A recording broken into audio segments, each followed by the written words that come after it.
کوئی حدیث پڑھی ہے جس پر لکھا ہوا ہے کہ یہ ترمذی کی حدیث ہے اور حدیث کی عبارت کچھ اس طرح سے ہے کہ جس فرد نے مغرب کی نماز کے بعد 6 رکعت نماز پڑھی یا نفل پڑھ لیے تو اس کو 12 سال نفل عبادت کا ثواب ملے گا؟ کیا اس طرح کی حدیث پڑھی کیا آپ نے؟ جی صاحب، اس بارے میں بتانا یہ ہے کہ اس روایت کے ساتھ جو الفاظ وارد ہیں ان میں یہ الفاظ بھی کہے جاتے ہیں کہ صلاۃ الاوابین اسے کہا گیا ہے کہ مغرب کے بعد اگر کوئی بندہ 6 رکعت نفل رکعت ادا کرتا ہے تو اسے جو فضیلت موصوف نے بتائی اس طرح جو ہے الفاظ روایت میں ملتے ہیں۔ لیکن پہلی بات یہاں پہ یہ ہے کہ یہ روایت جو ہے کئی اعتبار سے جو ہے غیر صحیح جو ہے علماء نے ثابت کیا ہے۔ پہلی بات یہ کہ پیارے نبی نے صلاۃ الاوابین یعنی اللہ تعالیٰ کی طرف اپنے سچے دل سے متوجہ ہونے والے جو نیک بندے ہوتے ہیں ان کی نماز جس کا ذکر پیارے نبی نے بتایا کہ صلاۃ الاوابین حین ترمد الفصال،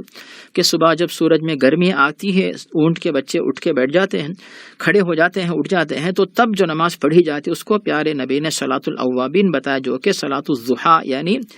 صبح کے وقت جو چاشت کی نماز ہوتی ہے اسے آپ نے اوابین کا نام دیا ہے۔ تو یہ اوابین کی نماز نہیں ہوتی۔ اور جو 6 رکعت نماز کے بارے میں جو عام طور پہ ذکر کیا جاتا ہے، ویسے آپ بغیر اس فضیلت کے ایسے ہی آپ یعنی 2 4 6 8 رکعت پڑھ لیں، آپ کو اختیار ہے، لیکن صلاۃ الاوابین کا نام اس کو دینا اور اس کے جو 12 سال کی جو نفل نمازیں ہیں ان کا ثواب بتانا، اسے علماء نے خاص طور پر